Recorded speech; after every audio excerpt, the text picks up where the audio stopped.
Disclaimer: I am not a spokesperson for the USPS, nor do I speak on their behalf. I am an active employee who works as a clerk. I have this channel based on educational purposes only.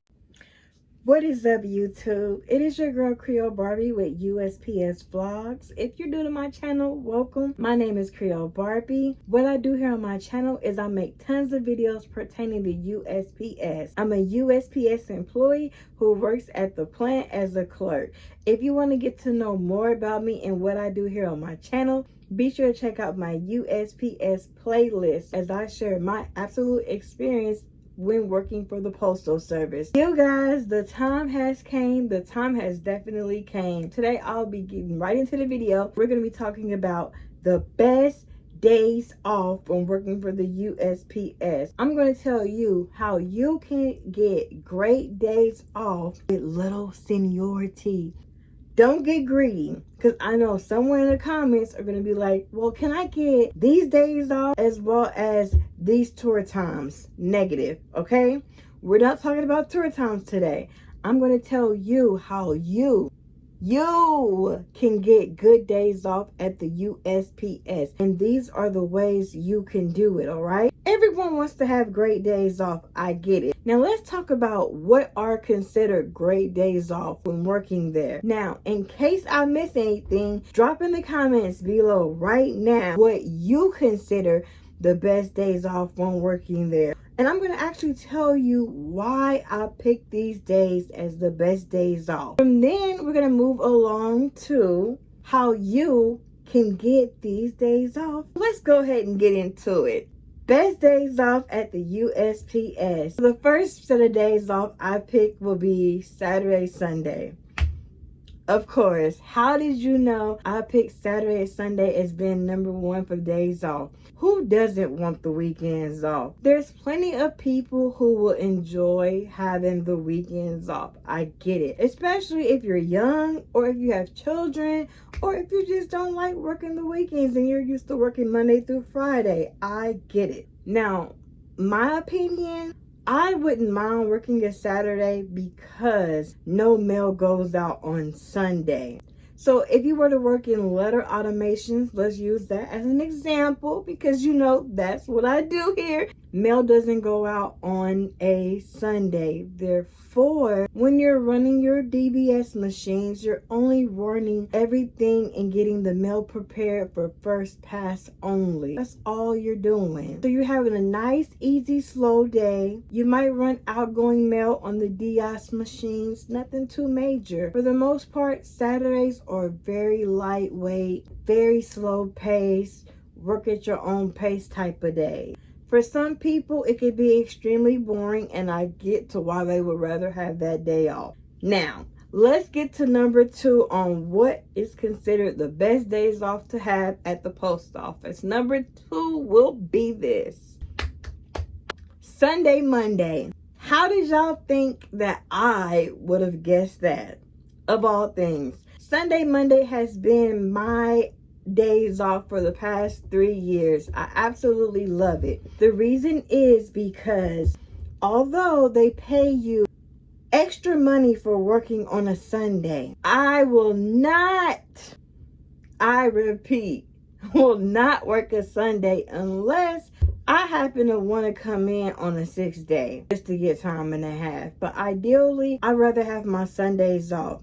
Sundays in letter automation is pure hell. It's a lot of mail that you have to get out for the next following day, which is Monday. Literally, it's mail all over the place. And 9 times out of 10, if you have a facility like my facility where there are short staff with automation clerks, then you're definitely working these machines by yourself with at least 80 to 100,000, and for some machines, close to 200,000 pieces of mail. Not very fun, extremely hard on the body, it takes way too long. You're under a lot of stress. Supervisors are stressing and pressing for time frames of when you'll get your dispatch out, and that's just something that I really prefer not to have to deal with.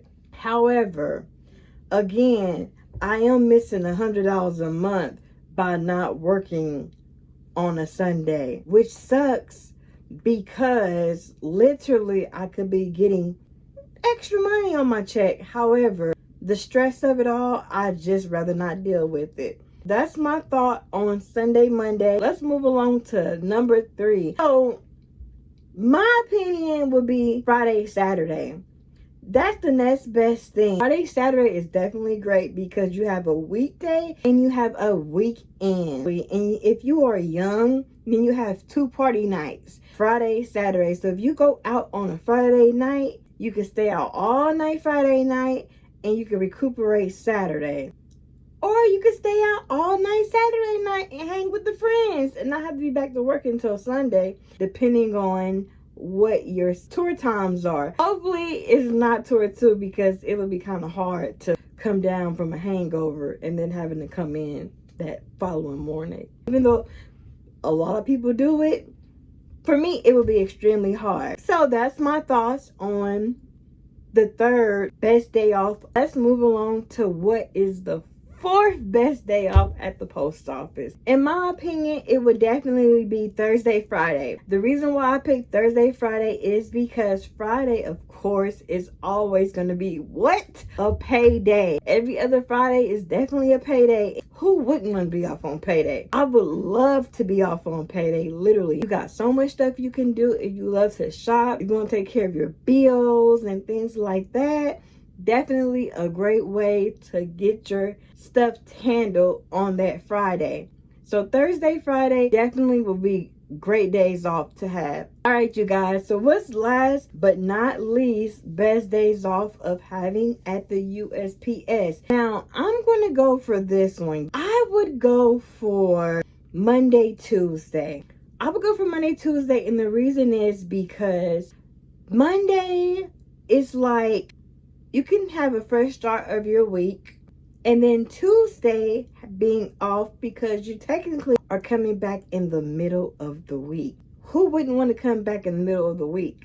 Monday, Tuesday at my facility are a little more heavier when it comes to mail volume. Things kind of slow down on Wednesday, Thursday, and Friday. Therefore, I would definitely pick Monday, Tuesday. So, what my best advice is, pay attention to how the mail flows in your area on certain days, and you can kind of determine on what days you think you might want to have off, especially if you don't want to be hammered and always tired and agitated and upset. That's a great way to try to figure out exactly what would be great days off to have for yourself. It's all about you and fitting your needs and attending to yourself and your needs. Now that we have that out the way of best days off at the USPS, I'm going to tell you how you're able to get these days off. This is what you guys gotta pay attention to, all right? Now listen up good.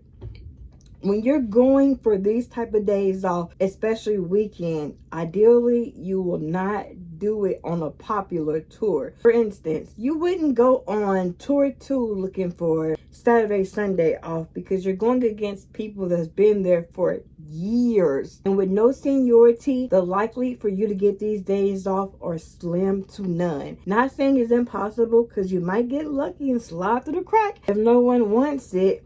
However, let's be realistic here. It's definitely slim to none. But if you were to go on a tour that no one else wants to go on, or there's not that many people on, it makes it a little bit easier on the bids, such as tour 1. All right, the overnight tour. So I've noticed something about tour 1. They like to entice people to come on the overnight. When you're looking at the bids, a lot of the times they do have a lot of Saturday, Sundays, days off available. I've seen people with way less seniority than me bid for Saturday and Sundays off and get it. They went for it on tour 1. So that's an easy little way you can get the desired days off you want. If this is something that you totally would like to do, keep in mind, tour times, you're not going to get both. You're not going to get good days off and good tour time. For the people in the back that might not be able to hear me properly, you are not going to get good days off. You're not going to get good days off and the tour time you want. All right? Especially if it's tour 2. Get it out of your mind. However, Going to tour one would definitely make it a lot easier. Now, here's another thing. Say, for instance, if you are on tour 3, they also have a way of enticing people on getting weekend shifts. Now, at my facility, what they would do is this. They would have a tour time which was from 6 p.m. to 2:30 a.m. A lot of people would prefer not to work those hours, but I did see those set of hours, they had a lot of Saturday, Sunday offs. Ideally, great way for someone with no seniority to get the great days off they want, or to go for those times. So really what you want to do is look at going to the tours that nobody else would like to go on. Now, here's another thing. If you don't want to go on these tours, another thing you could do is just maintain the seniority you have on the tour that you're currently on. Don't bid for another tour where there's people that's sitting there for 20 and 30 years, and it's a lot of them. Or anybody with more years than you. I don't care if it's 5, 6, 7, 8, 9, 10 years. Don't sit on those tours if you want certain days off, because it's going to be damn near impossible to get. All right? I'm just letting you know. It's always going to be somebody ahead of you that's going to hop on those days off. Even if it's in the other parts of the building, in the district, period. They see those days off, they're coming for it. So you want to go on the tour that is least likely to be popular, that no one wants. All right? Maintain your seniority on your tour. That's something that I did. So what I ended up doing was this. When I first converted to being a career employee, I had Monday, Tuesday off. I sat on Monday, Tuesday for at least a year. At that time, people were then gradually going to tour 2 and things like that. They were bidding out of automation because no one wanted to be in automation. That's another thing. Pick a Pacific unit that no one wants to go. More than likely, everybody always says that automation is just a lot of work. Prefer not to do it, which makes it easier to getting certain days off as well as tour times, because as soon as people see letter automation, they're like, nope, definitely not. I'm not giving up this comfortable position I got now to go deal with that wherever they are.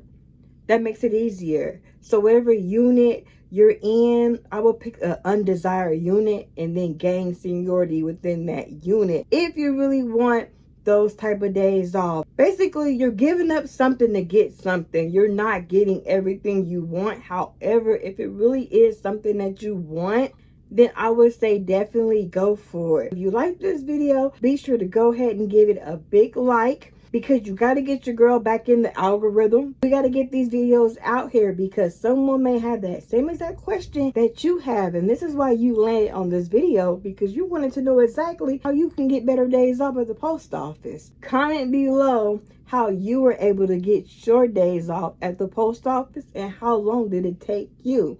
Like I said, it took me a year to get the days off I wanted. I love being off Sunday, Monday, and I really don't want to give it up. However, this whole tour 3 schedule change got me messed up. And so therefore, I'm just done with the whole tour 3 thing. So I'm giving up something to get something. That's the name of the game when you have low seniority, is you're going to have to give up something to get something. Thank y'all for watching. Be sure to check out my live stream tomorrow. I will be definitely going live at 8 p.m. CST time here on YouTube land. Y'all bring your questions, bring your debates, bring your conversation, because I'll be ready for you. In the meantime, y'all have a great day. Be blessed. A good night. Stay safe out there. And as always, I'm out. Deuces.